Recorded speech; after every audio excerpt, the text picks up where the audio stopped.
Buenas tardes, respetables hermanos y hermanas. Siempre está con ustedes el hermano Alexander Castellanos desde la Iglesia de Cristo en El Salvador, transmitiendo pues a través de Mensaje para Salvación en mi especial programa Cultivando Vidas para Cristo. Pidamos la dirección de nuestro Señor. Posteriormente les doy las indicaciones.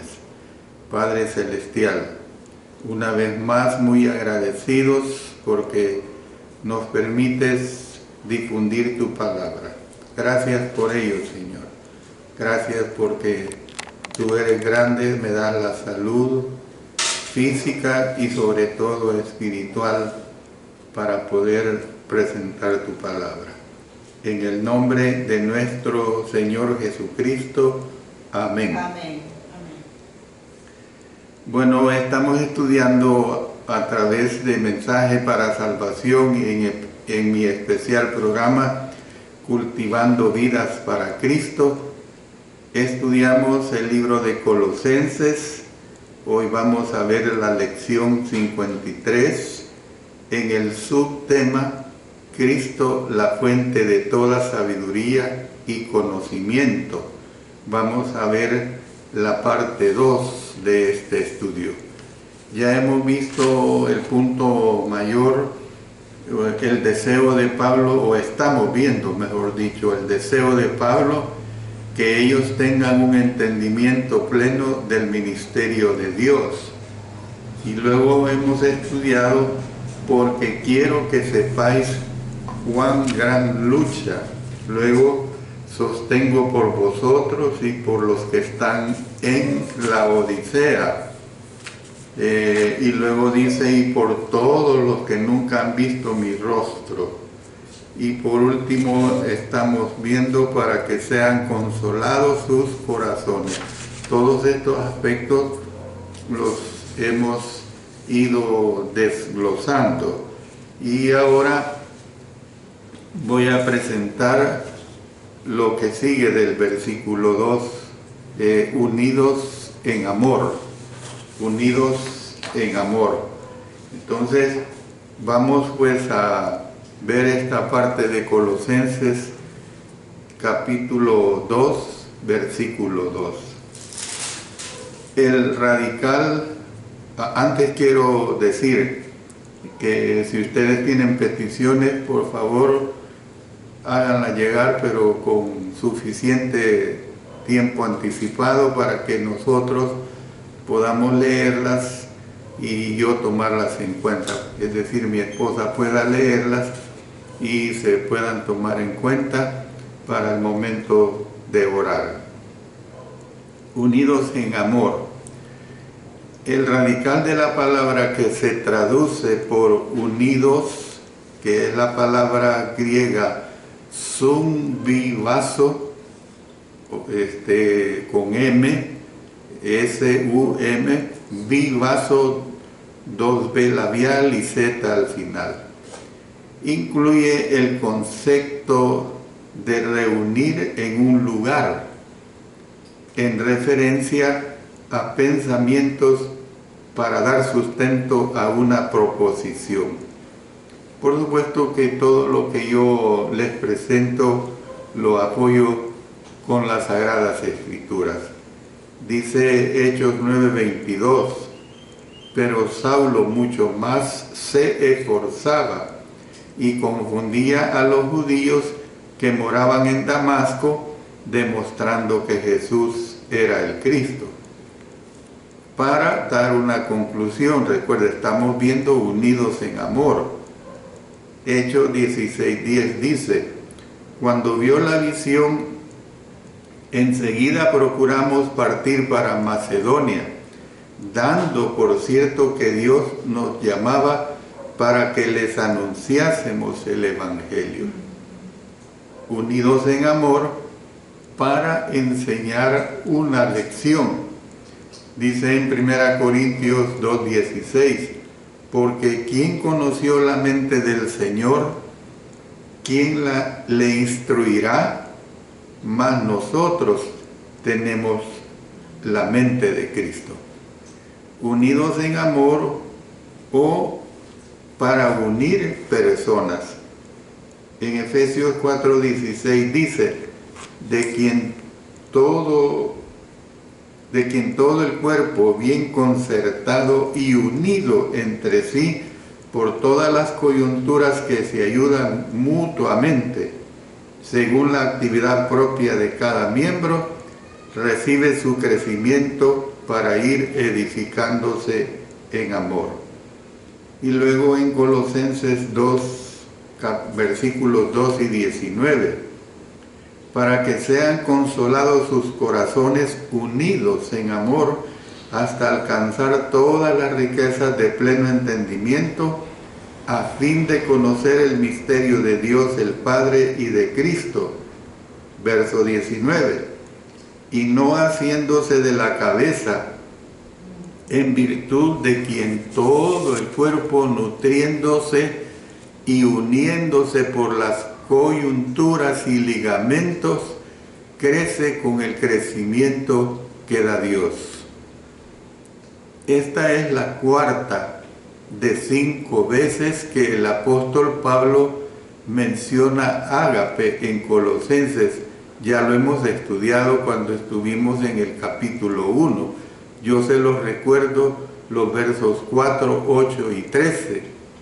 Habiendo oído de vuestra fe en Cristo Jesús y del amor que tenéis a todos los santos, que también nos ha declarado vuestro amor en el Espíritu, el cual nos ha librado de la potestad de las tinieblas y trasladado al reino de su amado Hijo. Noten, amado. Luego en Colosenses 3:14, y sobre todas estas cosas vestíos de amor, que es el vínculo perfecto.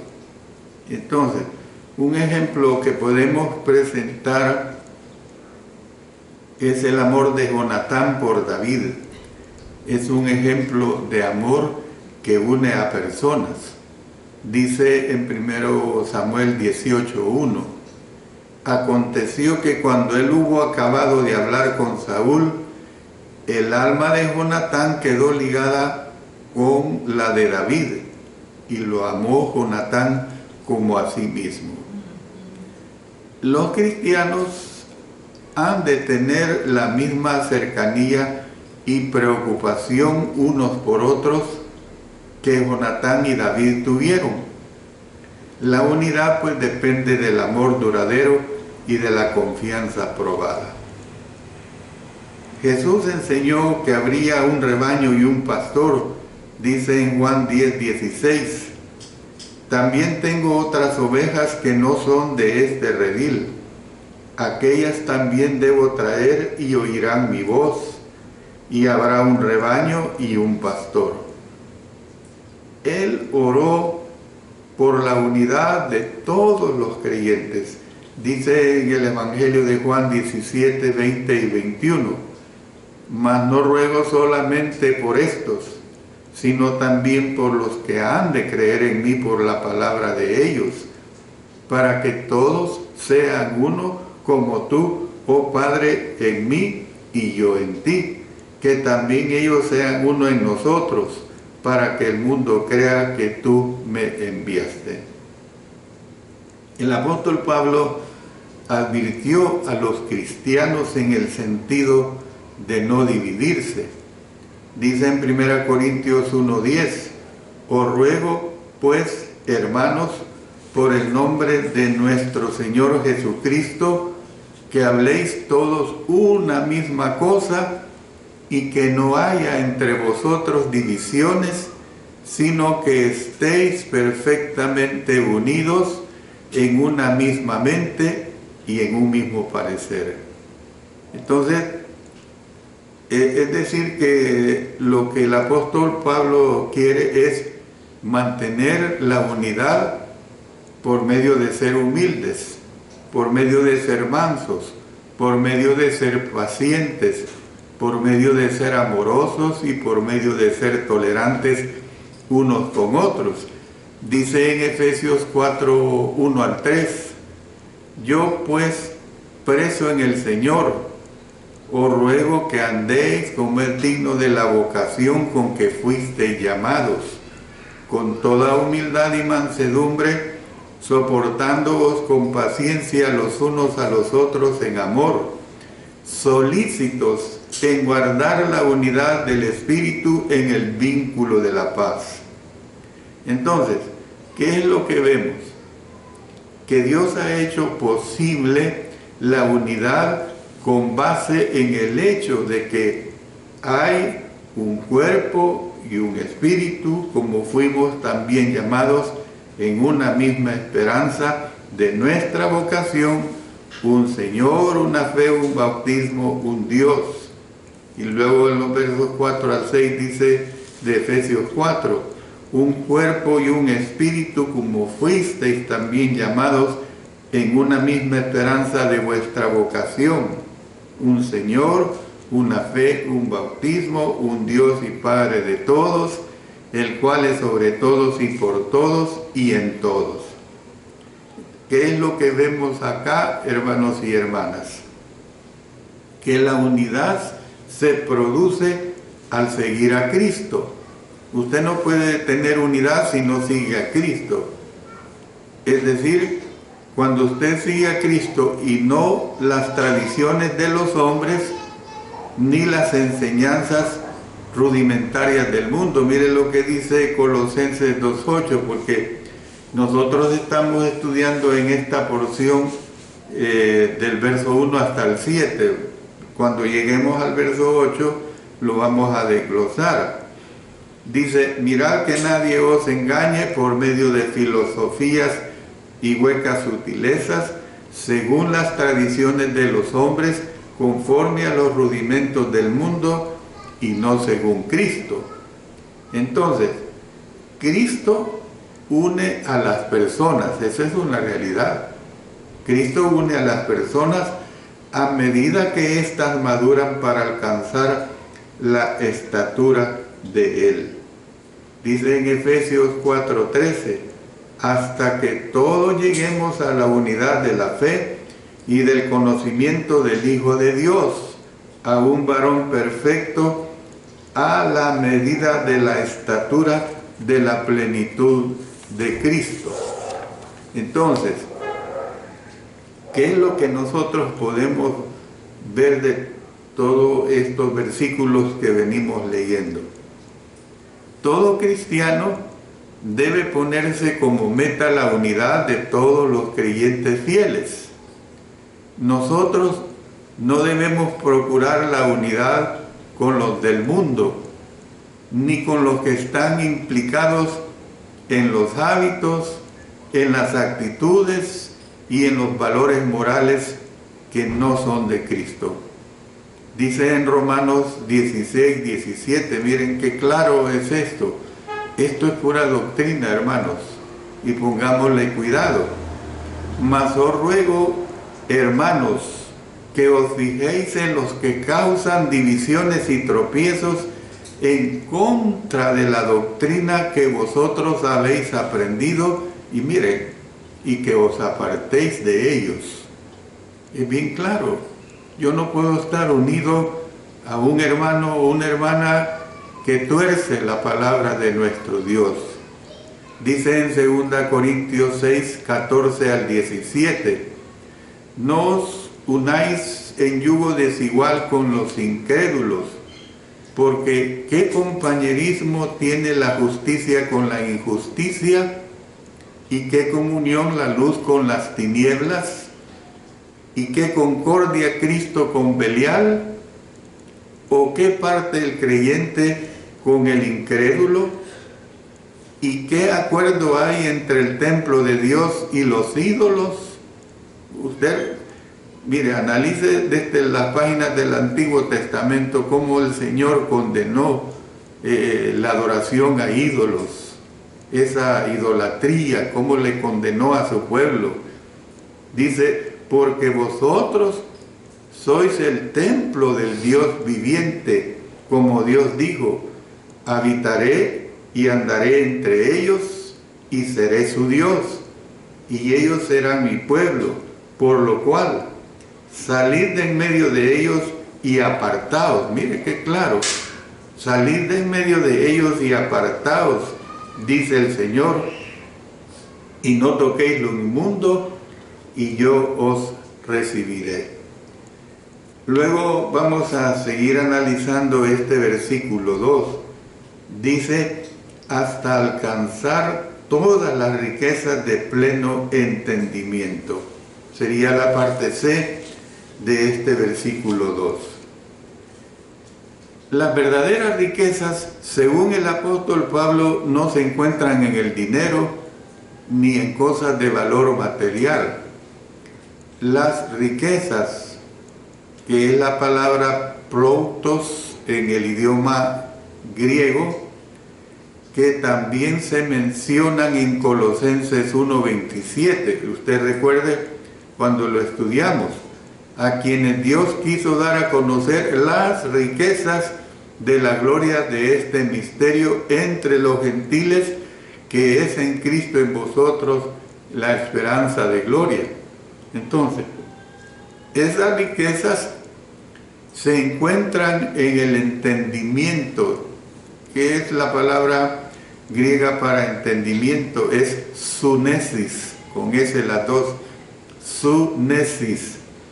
El apóstol Pablo pedía a Dios que diera entendimiento a los colosenses y que ellos crecieran en el conocimiento de Dios. Dice en Colosenses, recordando también el capítulo 1, los versículos 9 y 10, por lo cual también nosotros, desde el día que lo oímos, no cesamos de orar por vosotros y de pedir que seáis llenos del conocimiento de su voluntad en toda sabiduría e inteligencia espiritual, para que andéis como es digno del Señor, agradándole en todo, llevando fruto en toda buena obra y creciendo en el conocimiento de Dios. Entonces vemos pues que en lugar de riquezas terrenales, los cristianos han de procurar riquezas celestiales, es decir, tesoros espirituales, bendiciones eternas, en otras palabras. Dice en Mateo 6:20, sino haceos tesoros en el cielo, donde la polilla ni el orín corrompen, y donde ladrones no minan ni hurtan. Usted sabe perfectamente que una pieza de madera, si no se cura, la polilla lo destruye. Usted sabe perfectamente que si usted se conduce por lugares peligrosos, los ladrones van a hurtarle. Entonces, dice 1 Timoteo 6:19, atesorando para sí buen fundamento para lo porvenir, que eche en mano de la vida eterna. ¿Qué es lo que nosotros podemos ver acá de esto último que estoy expresando? La ignorancia puede engendrar inseguridad, mientras que el entendimiento puede dar certeza. La palabra revelada de Dios brinda vislumbres de sus planes y propósitos. El conocimiento de su palabra da seguridad en el sentido de que la vida cristiana tiene promesa de esta vida presente y de la venidera. 1 Timoteo 4:8. Entonces podemos nosotros ver pues que los cristianos pueden estar seguros del valor de la fe en Cristo. Los tesoros que se encuentran precisamente en las enseñanzas de Jesús pueden unirnos por el amor y ayudarnos a entender la mente de Dios. Además, los que están en las tinieblas de la ignorancia permanecen en una condición de perdidos. Y mire que sabiamente lo dice también el apóstol Pablo en Romanos 10:1-3. hermanos, ciertamente el anhelo de mi corazón y mi oración a Dios por Israel es para salvación, porque yo les doy testimonio de que tienen celo de Dios, pero no conforme a ciencia, porque ignorando la justicia de Dios y procurando establecer la suya propia, no se han sujetado a la justicia de Dios. En otras palabras, lo que podemos ver que están excluidos de la vida de Dios, dice en Efesios 4, 17 y 18. Esto pues digo y requiero en el Señor, que ya no andéis como los otros gentiles que andan en la vanidad de su mente, teniendo el entendimiento entenebrecido, ajenos de la vida de Dios por la ignorancia que en ellos hay, por la dureza de su corazón.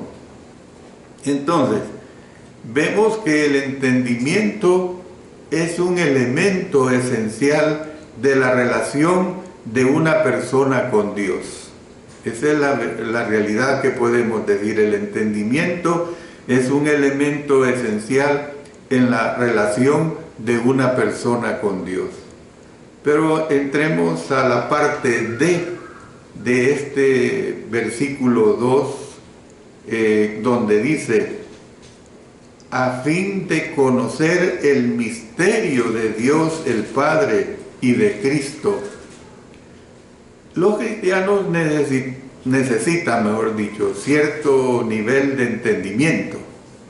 Cuando se llega a conocer el misterio, o sea, esto es Jesús y la salvación que Él ofrece, ello es el resultado de entender la revelación de Dios. La frase, el misterio de Dios, el Padre y de Cristo, tiene variaciones en el texto griego y puede interpretarse de varias maneras. Mire, le voy a dar 4 variaciones. Póngale usted cuidado porque casi voy a repetir la misma frase, pero ponga atención especial. El texto griego puede entenderse de 4 maneras diferentes. 1, el misterio de Dios, esto es, de Cristo, en el cual Cristo está en aposición de Dios. Número 2, le repito, por eso le digo que le ponga cuidado. El misterio de Dios de Cristo, fíjese, ahora es diferente en esto.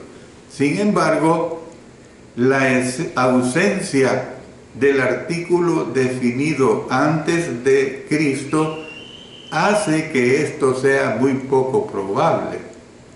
Número 3, el misterio de Dios Cristo.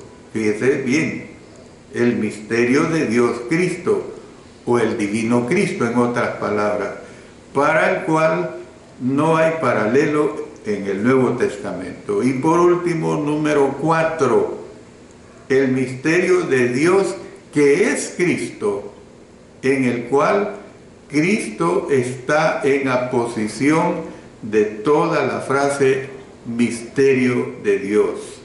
Entonces, ¿qué es lo que vemos? Que este último es el significado aceptado por la gran mayoría de los comentaristas y de los traductores modernos. Después de analizar las diferentes posibilidades, así que nosotros traducimos el misterio de Dios, esto es Cristo, Jesús, tal como se ve en su vida y en sus enseñanzas, es la revelación del misterio que había estado escondido durante todas las generaciones anteriores, porque esta es la realidad, hermanos y hermanas. Las profecías del Antiguo Testamento dieron vislumbres de su venida y de la naturaleza de su obra, pero el velo del misterio quedó puesto hasta que Él vino al mundo. Gracias a su venida, el verdadero conocimiento de Dios está ahora disponible en Jesús. Por eso miren lo que dice 2 Corintios 4:6, porque Dios resplandeció en nuestros corazones para iluminación del conocimiento de la gloria de Dios en la faz de Jesucristo. La palabra misterio es la palabra griega mysterion. Es mencionada 4 veces en esta carta. Volviendo otra vez, haciendo un repaso de el capítulo 1, nos dice Colosenses 1, 26 y 27. El misterio que había estado oculto desde los siglos y edades, pero que ahora ha sido manifestado a sus santos, a quienes Dios quiso dar a conocer las riquezas de la gloria de este misterio entre los gentiles, que es en Cristo, que es Cristo en vosotros, la esperanza de gloria. Luego Colosenses 2:2 dice, para que sean consolados sus corazones, unidos en amor, hasta alcanzar todas las riquezas de pleno entendimiento, a fin de conocer el misterio de Dios el Padre y de Cristo.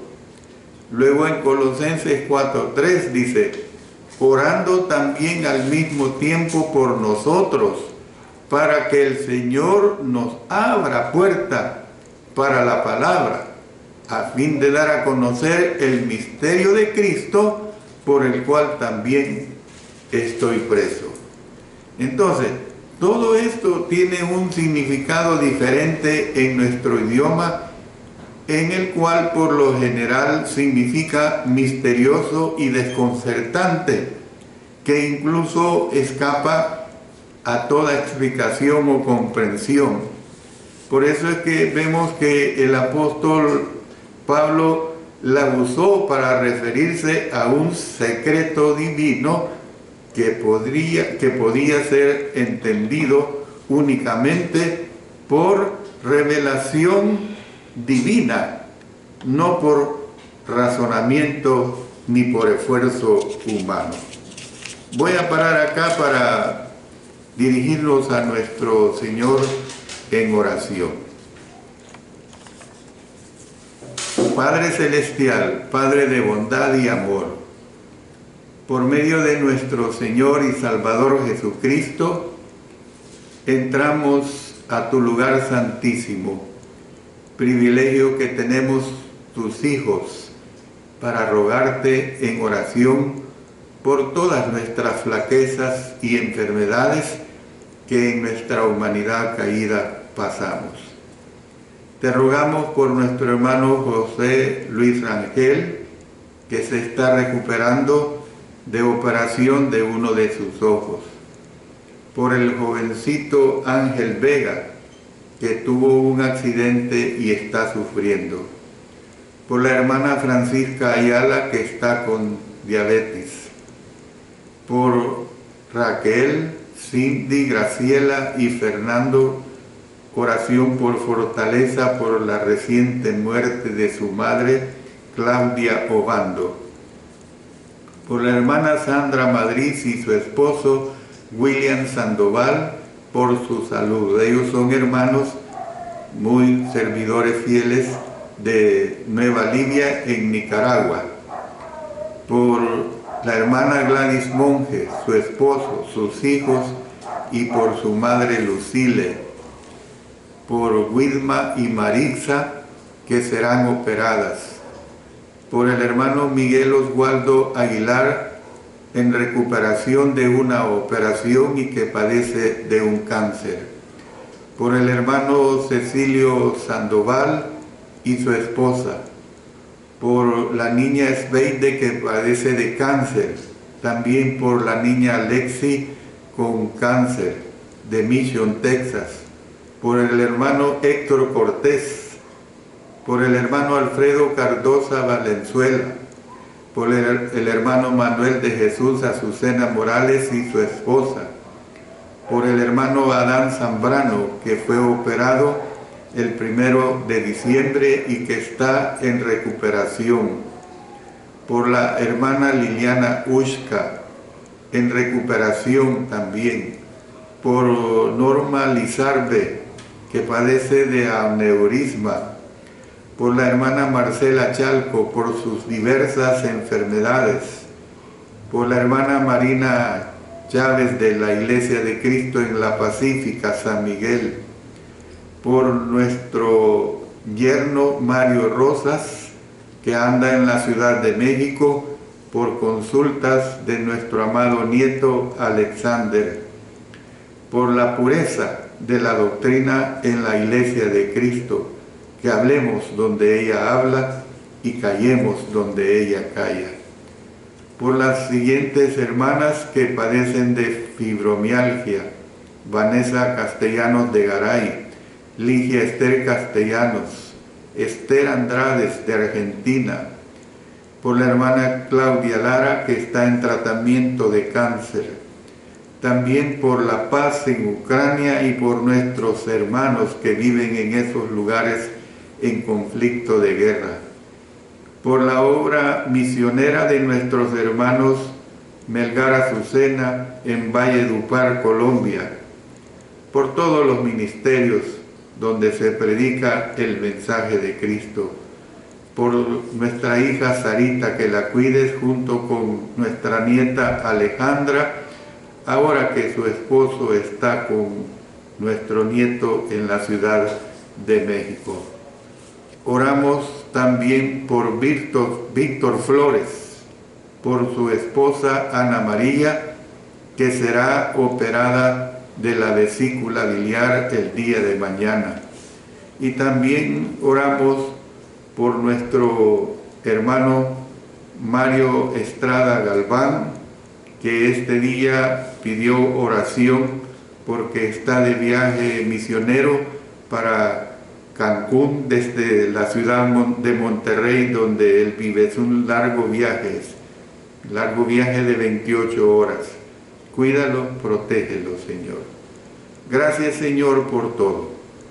Te lo agradecemos y te lo suplicamos en el poderoso nombre de nuestro Señor Jesucristo. Amén. Amén. Bueno, prosigo con este interesante estudio. En las culturas griega y romana, la palabra misterio se aplicaba a diferentes religiones místicas. Los rituales de estas, basados en historias relacionadas con dioses y diosas, eran una especie de misterios. Estos cultos tenían intrincados símbolos que eran cuidadosamente enseñados a los que deseaban hacerse miembros. La iniciación para obtener la membresía en algunos casos requería que los candidatos participaran del sufrimiento de los dioses por medio de observar el sufrimiento. Imagínense qué cosas. Por medio de observar el sufrimiento, la muerte y la resurrección de estos, que era actuada por miembros del culto. Para los extraños esto no tenía sentido alguno, pero para los iniciados la experiencia era impresionante y supuestamente de naturaleza transformadora. Esto así se comportaba de esta manera en estos tiempos. Bueno, Jesús usó la palabra mysterium para referirse a la naturaleza no revelada del reino de Dios que se profetizó. Miren lo que dice en Mateo 13:11. Él respondiendo les dijo: porque a vosotros os es dado saber los misterios del reino de los cielos, mas a ellos no les es dado. La obra que Dios planeó realizar por Cristo se había mantenido en secreto en eras pasadas, pero ahora se revelaba a los apóstoles y profetas por el Espíritu, dice en Romanos 16, 25, y al que puede confirmaros según mi evangelio y la predicación de Jesucristo, según la revelación del misterio que se ha mantenido oculto desde tiempos eternos. Luego vuelvo a leer de Efesios 3, 4 al 5. Dice, leyendo, lo cual podéis entender, cuál sea mi conocimiento en el misterio de Cristo, misterio que en otras generaciones no se dio a conocer a los hijos de los hombres, como ahora es revelado a sus santos apóstoles y profetas por el Espíritu. Entonces, del mismo modo que otros, Pablo la había recibido por revelación. Voy a terminar este mensaje de esta tarde con dos textos bíblicos. Vamos a 1 Corintios 4:1. Así pues, téngannos los hombres por servidores de Cristo y administradores de los misterios de Dios. Luego en Efesios 1:9, dándonos a conocer el misterio de su voluntad según su beneplácito, el cual se había propuesto en sí mismo. Luego en Efesios 3:3 dice que por revelación me fue declarado el misterio, como antes lo he escrito brevemente. Realmente, mis amados hermanos y hermanas, nosotros ahora, estando en Cristo, no hay misterio. El único misterio que podemos hablar, en cierto sentido, es sobre la venida de nuestro Señor Jesucristo, que será una realidad, es una realidad, que no sabemos cuándo, no lo sabemos, que será en nuestra vida, pueda suceder, que será cuando ya hayamos partido también, porque desde el primer siglo, cuando estaba en proceso la revelación de la palabra de Dios, el Maranata se esperaba. Todavía seguimos esperando esa venida de nuestro Señor Jesucristo. Termino acá, les invito para el próximo lunes a las 5 de la tarde, hora de El Salvador. Recuerden pues que siempre trato de presentar el mensaje de Dios con la mayor claridad que se puede tener de ella. Oremos. Padre Celestial, te damos gracias porque tú nos permites hablar este mensaje tan edificante, el mensaje tuyo a través del apóstol Pablo y de todos los que usaste para que tu palabra quedara revelada y quedara escrita para beneficio nuestro. Lo hacemos todo en el poderoso nombre de nuestro Señor Jesucristo. Amén. Nuevamente quiero hablarles sobre los libros que mi esposa ha escrito y han sido ya publicados desde ya hace 3 años atrás. Les presento nuevamente el primer tomo de Cultivando el Alma. Les voy a leer un extracto de uno de los artículos que ella ha escrito, y este artículo reflexivo se llama Los beneficios de la unidad. Dice así: ¿qué impacto causó la noticia de los 33 mineros, los cuales habían quedado enterrados en una mina? Esto sucedió en Chile, 700 metros bajo tierra por 70 días.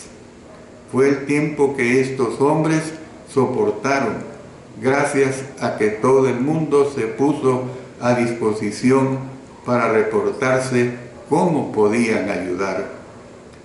El escritor del libro del milagro de los 33 mineros muestra cómo la empatía La colaboración y la solidaridad surgieron de todos los rincones de la tierra, demostrando que poseemos un lado luminoso muy potente y que permite pintarnos la cara color de esperanza, pues.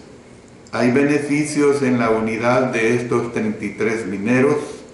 Tenían que colaborar entre ellos para no salirse de sus casillas y así no entrar en el pánico ante el asombro que era una realidad en lo que se encontraban.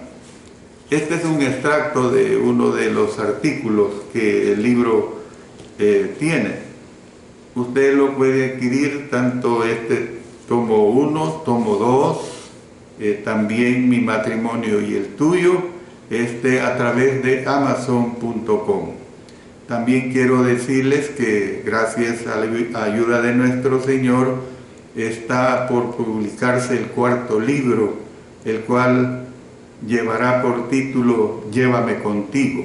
Es un devocionario para los 366 días del año.